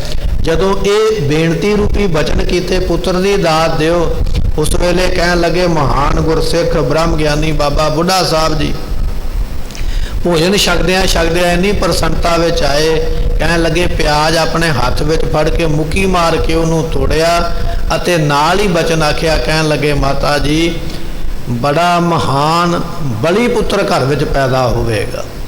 ਜਿਸ ਤਰ੍ਹਾਂ ਅਸੀਂ ਇਸ ਪਿਆਜ਼ ਨੂੰ ਭੰਨਿਆ ਮੁੱਕੀ ਮਾਰ ਕੇ, ਇਸ ਤਰ੍ਹਾਂ ਉਹ ਦੁਸ਼ਮਣਾਂ ਦੇ ਸਿਰ ਭੰਨਿਆ ਕਰੇਗਾ, ਵੈਰੀਆਂ ਦੇ ਸਿਰ ਭੰਨੇਗਾ। ਇੰਨਾ ਬਲੀ ਪੁੱਤਰ ਹੋਵੇਗਾ ਵੀ ਉਹਦੇ ਵਰਗਾ ਬਲ ਵਾਲਾ ਕੋਈ ਦੁਨੀਆ ਤੇ ਨਹੀਂ ਹੋਵੇਗਾ। ਨਾਲੇ ਤੇ ਭੋਜਨ ਛਕਦੇ ਪਏ, ਨਾਲੇ ਵਰਦੇ ਬਚਨ ਕਹੀ ਜਾ ਰਹੇ, ਕਦੇ ਕੋਈ ਵਾਰ ਬਖਸ਼ਿਸ਼ ਕਰਦੇ, ਕਦੇ ਕੋਈ ਵਾਰ ਬਖਸ਼ਿਸ਼ ਕਰਦੇ। ਇੰਨੇ ਵਰ ਬਖਸ਼ਿਸ਼ ਕੀਤੇ, ਮਾਤਾ ਗੰਗਾ ਜੀਆਂ ਦੀ ਝੋਲੀ ਭਰ ਦਿੱਤੀ ਬਾਬਾ ਬੁੱਢਾ ਸਾਹਿਬ ਜੀ ਨੇ ਵਰ ਦੇ ਕੇ। ਐਸੇ ਗੁਰਸਿੱਖ ਮਹਾਨ ਬ੍ਰਹਮ ਗਿਆਨੀ ਬਾਬਾ ਬੁੱਢਾ ਸਾਹਿਬ ਜੀਆਂ ਨੇ ਇਹ ਬਚਨ ਜਿਹੜੇ ਸਨ ਬੀੜ ਸਾਹਿਬ ਦੇ ਸਥਾਨ ਤੇ ਉਸ ਵੇਲੇ ਬਖਸ਼ਿਸ਼ ਕੀਤੇ। ਬਾਬਾ ਬੁੱਢਾ ਸਾਹਿਬ ਜੀਆਂ ਦੇ ਕੋਲੋਂ ਐਸਾ ਵਰ ਪ੍ਰਾਪਤ ਕਰਕੇ ਮਾਤਾ ਸਾਹਿਬ ਜੀ ਅੰਮ੍ਰਿਤਸਰ ਦੀ ਧਰਤੀ ਤੇ ਆ ਗਏ। ਇਥੋਂ ਫਿਰ ਗੁਰੂ ਅਰਜਨ ਸਾਹਿਬ ਪਾਤਸ਼ਾਹ ਆਪਣੇ ਪਰਿਵਾਰ ਨੂੰ ਨਾਲ ਲੈ ਕੇ ਛਿਆਟਾ ਸਾਹਿਬ ਦੀ ਧਰਤੀ ਤੇ ਮਹਾਰਾਜ ਚਲੇ ਗਏ। ਉੱਥੇ ਸੰਗਤਾਂ ਦੇ ਕਹਿਣ ਤੇ ਮਹਾਰਾਜ ਜੀਆਂ ਨੇ 6 ਹਲਟਾਂ ਵਾਲਾ ਖੂਹ ਲਗਵਾਇਆ। 6 ਹਲਟਾਂ ਦਾ ਖੂਹ ਲੱਗਣ ਕਰਕੇ ਉਸ ਨੂੰ ਛਿਆਟਾ ਸਾਹਿਬ ਆਖਿਆ ਗਿਆ। ਨਾਮ ਹੈ ਨਗਰ ਦਾ ਵਡਾਲੀ। ਇਸ ਜਗ੍ਹਾ ਦੇ ਉੱਪਰ ਧੰਨ ਗੁਰੂ ਹਰਗੋਬਿੰਦ ਪਾਤਸ਼ਾਹ ਮੀਰੀ ਪੀਰੀ ਦੇ ਮਾਲਕ ਸਤਿਗੁਰਾਂ ਦਾ ਅੱਜ ਦੇ ਦਿਨ ਪ੍ਰਕਾਸ਼ ਹੋਇਆ। ਅੱਜ ਦੇ ਦਿਨ ਅਵਤਾਰ ਲਿਆ। ਮਾਤਾ ਸਾਹਿਬ ਮਾਤਾ ਗੰਗਾ ਜੀਆਂ ਦੀ ਕੁੱਖ ਨੂੰ ਭਾਗ ਲਾਇਆ। ਗੁਰੂ ਅਰਜਨ ਸਾਹਿਬ ਮਹਾਰਾਜ ਜੀਆਂ ਦੇ ਘਰ ਦੇ ਵਿੱਚ ਅੱਜ ਦੇ ਦਿਨ 6ਵੇਂ ਪਾਤਸ਼ਾਹ ਮਹਾਰਾਜ ਸਾਹਿਬ ਜੀਆਂ ਨੇ ਪ੍ਰਕਾਸ਼ ਧਾਰਨ ਕੀਤਾ। ਇਹ ਅੱਜ ਦਾ ਉਹ ਪਵਿੱਤਰ ਦਿਹਾੜਾ ਹੈ ਜਦੋਂ ਮਹਾਨ ਗੁਰਸਿੱਖ ਬਾਬਾ ਬੁੱਢਾ ਸਾਹਿਬ ਜੀਆਂ ਦੇ ਬਚਨਾਂ ਦੇ ਨਾਲ ਇਹ ਦਾਤਾਂ ਪ੍ਰਾਪਤ ਹੋਈਆਂ। ਗੁਰੂ ਅਰਜਨ ਦੇਵ ਮਹਾਰਾਜ ਕਹਿਣ ਲੱਗੇ ਸੰਤਨ ਸਿਉ ਮੇਰੀ ਲੇਵਾ ਦੇਵੀ, ਸੰਤਾਂ ਦੇ ਕੋਲੋਂ ਹੀ ਅਸੀਂ ਲੈਣਾ ਹੈ। ਤੇ ਲੈ ਲਿਆ ਬਾਬਾ ਬੁੱਢਾ ਸਾਹਿਬ ਜੀਆਂ ਦੇ ਕੋਲ ਆਪਣੀ ਸੁਪਤਨੀ ਮਾਤਾ ਗੰਗਾ ਜੀਆਂ ਨੂੰ ਭੇਜ ਕੇ ਕੀ ਲੈ ਲਿਆ, ਪੁੱਤਰ ਦਾ ਵਰ ਲੈ ਲਿਆ ਬਾਬਾ ਬੁੱਢਾ ਸਾਹਿਬ ਜੀਆਂ ਨੂੰ ਖੁਸ਼ ਕਰਕੇ। ਸੰਤਨ ਸਿਉ ਮੇਰੀ ਲੇਵਾ ਦੇਵੀ, ਸੰਤਾਂ ਦੇ ਕੋਲੋਂ ਲੈਣਾ ਅਤੇ ਸੰਤਾਂ ਨੂੰ ਹੀ ਅਸੀਂ ਦਿੰਦੇ ਹਾਂ ਬਖਸ਼ਿਸ਼। ਇਹ ਬਖਸ਼ਿਸ਼ ਬਾਬਾ ਬੁੱਢਾ ਸਾਹਿਬ ਨੂੰ ਮਿਲੀ ਕਿੱਥੋਂ? ਮਿਲੀ ਤੇ ਗੁਰੂ ਦੀ ਸੇਵਾ ਕਰਕੇ ਹੀ ਹੈ ਨਾ। ਗੁਰੂ ਨਾਨਕ ਸਾਹਿਬ ਦੀ ਸੇਵਾ ਕੀਤੀ, ਗੁਰੂ ਅੰਗਦ ਸਾਹਿਬ ਦੀ ਸੇਵਾ ਕੀਤੀ, ਗੁਰੂ ਅਮਰਦਾਸ ਪਾਤਸ਼ਾਹ ਦੀ ਸੇਵਾ ਕੀਤੀ, ਸਾਹਿਬ ਗੁਰੂ ਰਾਮਦਾਸ ਮਹਾਰਾਜ ਦੇ ਘਰ ਦੀ ਸੇਵਾ ਕਰਕੇ, ਗੁਰੂ ਅਰਜਨ ਸਾਹਿਬ ਪਾਤਸ਼ਾਹ ਦੇ ਘਰ ਦੀ ਸੇਵਾ ਕੀਤੀ। ਇਹ ਬਖਸ਼ਾਂ ਵੀ ਮਹਾਨ ਗੁਰਸਿੱਖ ਨੇ ਗੁਰੂ ਘਰ ਦੇ ਵਿੱਚੋਂ ਹੀ ਲਈਆਂ। ਮਹਾਰਾਜ ਕਹਿਣ ਲੱਗੇ ਸੰਤਨ ਸਿਉ ਮੇਰੀ ਲੇਵਾ ਦੇਵੀ, ਸਾਡਾ ਤੇ ਸੰਤਾਂ ਕੋਲੋਂ ਹੀ ਲੈਣਾ ਅਤੇ ਸੰਤਾਂ ਨੂੰ ਪ੍ਰਸੰਨ ਹੋ ਕੇ ਦੇਣਾ, ਇਹ ਸਾਡਾ ਸੁਭਾਅ ਹੈ। ਐਸੀਆਂ ਬਖਸ਼ੀਆਂ ਪ੍ਰਾਪਤ ਹੁੰਦੀਆਂ ਹਨ। ਸੰਤਨ ਸਿਉ ਬਿਹਾਰਾ, ਸਾਡਾ ਵਿਵਹਾਰਾ ਜਿਹੜਾ ਹੈ ਨਾ ਉਹ ਸੰਤਾਂ ਦੇ ਨਾਲ ਹੀ ਆ। ਵਿਵਹਾਰ ਕੰਮ ਜਿਹੜਾ ਸਾਨੂੰ ਪੈਂਦਾ ਇਹ ਉਹਨਾਂ ਦੇ ਨਾਲ ਹੀ, ਸੰਤਾਂ ਦੇ ਨਾਲ ਹੀ ਸਾਡਾ ਵਿਵਹਾਰ ਹੈ, ਕੰਮਕਾਰ ਹੈ। ਸੰਤਾਂ ਦੇ ਕੋਲੋਂ ਹੀ ਦਾਤ ਪ੍ਰਾਪਤ ਹੋਈ ਹੈ। ਸੰਤਨ ਸਿਉ ਹਮ ਲਾਹਾ ਖਾਟਿਆ, ਸੰਤਾਂ ਦੇ ਨਾਲ ਮਿਲ ਕੇ ਅਸੀਂ ਬਹੁਤ ਵੱਡਾ ਭਾਰੀ ਲਾਭ ਖਟਿਆ। ਕਾਹਦਾ ਲਾਭ ਖਟਿਆ? ਨਾਮ ਦਾ, ਨਾਮ ਦੇ ਖਿਆਨੇ ਦਾ ਲਾਭ ਸੰਤਾਂ ਸਾਧੂਆਂ ਦੀ ਚਰਨਾਂ ਦੀ ਧੂੜੀ ਵਿੱਚੋਂ ਪ੍ਰਾਪਤ ਕੀਤਾ ਹੈ। ਹਰ ਭਗਤ ਭਰੇ ਭੰਡਾਰਾ, ਸੰਤਾਂ ਦੇ ਜਿਹੜੇ ਹਿਰਦੇ ਨੇ ਨਾ ਉਹ ਭਗਤੀ ਰੂਪੀ ਭੰਡਾਰੇ ਦੇ ਭਰੇ ਹੋਏ ਨੇ। ਜਿਵੇਂ ਕੋਈ ਭਾਂਡਾ ਪਾਣੀ ਦਾ ਭਰਿਆ, ਸੰਤਾਂ ਦਾ ਹਿਰਦਾ ਜਿਹੜਾ ਉਹ ਬਖਸ਼ਿਸ਼ਾਂ ਦੇ ਨਾਲ, ਕਿਰਪਾ ਦੇ ਨਾਲ ਭਰਿਆ ਹੋਇਆ। ਭਗਤੀ ਦੇ ਭੰਡਾਰੇ ਸਾਧੂਆਂ ਦੇ ਹਿਰਦੇ ਭਰੇ ਹੋਏ, ਉਹ ਭਗਤੀ ਦੇ ਖਜ਼ਾਨੇ ਇਸ ਤਰ੍ਹਾਂ ਵੰਡਦੇ ਹਨ। ਸੰਤਨ ਮੋਕੋ ਪੂੰਜੀ ਸੌਂਪੀ, ਮਹਾਰਾਜ ਕਹਿਣ ਲੱਗੇ ਸੰਤਾਂ ਨੇ ਜਾਂ ਸਾਹਿਬ ਗੁਰੂ ਰਾਮਦਾਸ ਪਾਤਸ਼ਾਹ ਨੇ ਸਾਨੂੰ ਨਾਮ ਦੀ ਪੂੰਜੀ ਜਿਹੜੀ ਉਹ ਬਖਸ਼ਿਸ਼ ਕੀਤੀ ਹੈ। ਤੋ ਉਤਰਿਆ ਮਨ ਕਾ ਧੋਖਾ, ਇਹ ਜਿਹੜੇ ਮਨ ਦੇ ਧੋਖੇ ਨੇ ਨਾ, ਸੰਸੇ ਸਾਰੇ ਖਤਮ ਹੋ ਗਏ। ਸਾਡੇ ਮਨ ਵਿੱਚ ਸੰਸੇ ਪਏ ਨਾ, ਭਰਮ ਪਏ ਹੋਏ, ਉਹਦਾ ਕਾਰਨ ਇਹ ਹੈ ਵੀ ਸਾਡੇ ਕੋਲ ਨਾਮ ਨਹੀਂ ਹੈ, ਸਾਡੇ ਕੋਲ ਨਿਤਨੇਮ ਨਹੀਂ ਹੈ। ਜਿੰਨਾ ਕੋਈ ਨਿਤਨੇਮ ਤੋਂ ਦੂਰ ਹੈ, ਜਿੰਨਾ ਕੋਈ ਭਜਨ ਬੰਦਗੀ ਤੋਂ ਦੂਰ ਹੈ, ਉਹਦੇ ਮਨ ਦੇ ਵਿੱਚ ਉਨੇ ਹੀ ਵੱਧ ਸੰਸੇ ਨੇ, ਉਨੇ ਹੀ ਵੱਧ ਤਰਕਾਂ ਕੁਤਰਕਾਂ ਉਨੀਆਂ ਹੀ ਉਹਦੇ ਮਨ ਦੇ ਵਿੱਚ ਵੱਧ ਨੇ। ਜਿਹਦੇ ਕੋਲ ਨਾਮ ਦੀ ਦਾਤ ਹੈ ਨਾ, ਬਖਸ਼ਿਸ਼, ਉਹਨਾਂ ਦੇ ਸੰਸੇ ਜਿਹੜੇ ਨਾਮ ਜਪ ਕੇ ਮੁੱਕ ਜਾਂਦੇ, ਖਤਮ ਹੋ ਜਾਂਦੇ। ਤਾਂ ਉਤਰਿਓ ਮਨ ਕਾ ਧੋਖਾ, ਜਿਨ੍ਹਾਂ ਨੇ ਸੰਤਾਂ ਦੀ ਸੰਗਤ ਕੀਤੀ ਹੈ, ਨਾਮ ਜਪਿਆ ਗੁਰਮੁਖਾਂ ਨੇ, ਉਹਨਾਂ ਦੇ ਮਨ ਦੇ ਧੋਖੇ ਕਹੀਏ ਸੰਸੇ ਖਤਮ ਹੋ ਜਾਂਦੇ। ਭਰਮ ਰਹਿ ਹੀ ਕੋਈ ਨਹੀਂ ਜਾਂਦਾ, ਕਿਉਂਕਿ ਭ੍ਰਮ ਕੇ ਪਰਦੇ ਸਤਿਗੁਰ ਖੋਲੇ। ਜਿਨ੍ਹਾਂ ਨੇ ਗੁਰੂ ਦਾ ਨਾਮ ਜਪਿਆ ਉਹਨਾਂ ਦੇ ਭਰਮ ਦੇ ਪਰਦੇ ਮਹਾਰਾਜ ਦੂਰ ਕਰ ਦਿੰਦੇ ਹਨ। ਧਰਮ ਰਾਏ ਅਬ ਕਹਾ ਕਰੇਗੋ, ਕਹਿਣ ਲੱਗੇ ਦੁਨੀਆ ਦੇ ਲੋਕ ਡਰਦੇ ਨੇ, ਹਾਏ ਧਰਮ ਰਾਜਾ, ਹਾਏ ਧਰਮ ਰਾਜਾ ਨਰਕਾਂ ਵਿੱਚ ਪਾਏਗਾ, ਸਾਡੇ ਕੋਲੋਂ ਹਿਸਾਬ ਮੰਗੇਗਾ, ਸਾਨੂੰ ਦੁੱਖ ਦੇਵੇਗਾ। ਪਰ ਗੁਰੂ ਅਰਜਨ ਦੇਵ ਪਾਤਸ਼ਾਹ ਫਰਮਾਉਂਦੇ, ਕਹਿਣ ਲੱਗੇ ਜਿਹੜੇ ਸੰਤ ਨੇ ਨਾ, ਸਾਧੂ, ਅਬ ਧਰਮ ਰਾਏ ਅਬ ਕਹਾਂ ਕਰੇਗੋ, ਹੁਣ ਧਰਮ ਰਾਜਾ ਉਹਨਾਂ ਦਾ ਕੁਝ ਕਰ ਨਹੀਂ ਸਕਦਾ, ਕੁਝ ਵਿਗਾੜ ਨਹੀਂ ਸਕਦਾ। ਮਹਾਰਾਜ ਕਿਉਂ ਨਹੀਂ ਵਿਗਾੜ ਸਕਦਾ? ਤੇ ਪਾਤਸ਼ਾਹ ਫਰਮਾਉਂਦੇ ਹਨ, ਜੋ ਫਾਟਿਓ ਸਗਲੋ ਲੇਖਾ, ਲੇਖਾ ਜਿਹੜਾ ਚਿੱਠਾ ਹੈ ਨਾ, ਵਹੀ ਜਿਹਨੂੰ ਆਪਾਂ ਕਹਿ ਦਿੰਦੇ, ਹਿਸਾਬ ਕਿਤਾਬ ਕਰਨ ਵਾਲਾ ਰਜਿਸਟਰ, ਉਹ ਸਾਰਾ ਹੀ ਪਾੜ ਹੀ ਸੁੱਟਿਆ ਹੈ। ਹੁਣ ਹਿਸਾਬ ਕਿਤਾਬ ਤੇ ਤਾਂ ਹੀ ਹੋਵੇਗਾ ਨਾ, ਲੇਖਾ ਤੇ ਤਾਂ ਹੀ ਹੋਵੇਗਾ ਜੇ ਵਹੀ ਹੋਵੇਗੀ। ਜੇ ਵਹੀ ਖਾਤਾ ਹੀ ਨਾ ਹੋਵੇ, ਵਹੀ ਖਾਤਾ ਹੀ ਪਾੜ ਜਾਵੇ, ਪਤਾ ਹੀ ਨਾ ਲੱਗੇ ਵੀ ਕੀ ਲਿਆ ਤੇ ਕੀ ਦਿੱਤਾ ਹੈ, ਤੇ ਫਿਰ ਕਿਸੇ ਦਾ ਬੰਦੇ ਨੂੰ ਡਰ ਨਹੀਂ ਦਿੰਦਾ ਵੀ ਤੂੰ ਮੇਰਾ ਕੀ ਵਿਗਾੜੇਗਾ, ਤੇਰੇ ਕੋਲ ਕੀ ਸਬੂਤ ਹੈ। ਡਰ ਉਹਨਾਂ ਚਿਰ ਹੈ ਜਿੰਨਾ ਚਿਰ ਸਬੂਤ ਹੈ, ਪ੍ਰੂਫ ਹੈ, ਉਹਨਾਂ ਚਿਰ ਤੇ ਬੰਦਾ ਡਰਦਾ ਵੀ ਜੇ ਮੈਂ ਕੁਝ ਕੀਤਾ ਤੇ ਇਹ ਦੁਨੀਆ ਸਾਹਮਣੇ ਮੈਨੂੰ ਨਸ਼ਰ ਕਰੇਗਾ। ਤੇ ਧਰਮਰਾਜ ਦੇ ਕੋਲੋਂ ਵੀ ਡਰ ਤੇ ਤਾਂ ਹੀ ਹੈ ਨਾ ਵੀ ਉਹ ਵਹੀ ਖਾਤਾ ਲਾ ਕੇ ਬੈਠਾ, ਤੇ ਜਦੋਂ ਉਹਦੇ ਕੋਲ ਜਾਵਾਂਗੇ ਹਿਸਾਬ ਮੰਗੇਗਾ। ਪਰ ਮਹਾਰਾਜ ਕਹਿੰਦੇ ਜੇ ਵਹੀ ਖਾਤੇ ਸਾਰੇ ਪਾੜ ਜਾਣ, ਡਿਲੀਟ ਹੋ ਜਾਣ, ਰਵੇ ਹੀ ਕੁਝ ਨਾ ਵਹੀ ਨਾ ਖਾਤਾ ਨਾ ਚਿੱਠਾ ਨਾ ਚਿੱਠੀ ਨਾ ਹਿਸਾਬ ਨਾ ਕਿਤਾਬ, ਤੇ ਧਰਮ ਰਾਏ ਅਬ ਕਹਾਂ ਕਰੇਗੋ, ਹੁਣ ਸਾਡਾ ਧਰਮ ਰਾਜਾ ਕੀ ਕਰੇਗਾ? ਕੁਝ ਨਹੀਂ ਕਰ ਸਕਦਾ ਹੈ। ਮਹਾਨੰਦ ਭੈ ਸੁਖ ਪਾਇਆ ਸੰਤਨ ਕੈ ਪ੍ਰਸਾਦੇ, ਪਾਤਸ਼ਾਹ ਕਹਿਣ ਲੱਗੇ ਸੰਤਾਂ ਸਾਧੂਆਂ ਦੇ ਕੋਲੋਂ ਪ੍ਰਸ਼ਾਦੇ ਕਹੀਏ, ਭੋਜਨ ਛਕ ਕੇ ਬੜਾ ਆਨੰਦ ਆਇਆ। ਮਹਾਰਾਜ ਬਚਨ ਕਿਉਂ ਲਿਖਿਆ? ਪ੍ਰਸ਼ਾਦਾ ਤੇ ਸਾਰੀ ਦੁਨੀਆ ਛਕਦੀ ਹੈ। ਸਤਿਗੁਰੂ ਕਹਿਣ ਲੱਗੇ ਬਚਨ ਤਾਂ ਲਿਖਿਆ, ਦੁਨੀਆ ਦੇ ਲੋਕ ਵਿਕਾਰੀ ਤੇ ਸੰਸਾਰੀ ਨੇ, ਭੋਜਨ ਬਣਾਉਂਦਿਆਂ ਵੀ ਵਿਕਾਰੀ ਗੱਲਾਂ, ਭੋਜਨ ਖਾਂਦਿਆਂ ਵੀ ਸੰਸਾਰੀ ਗੱਲਾਂ।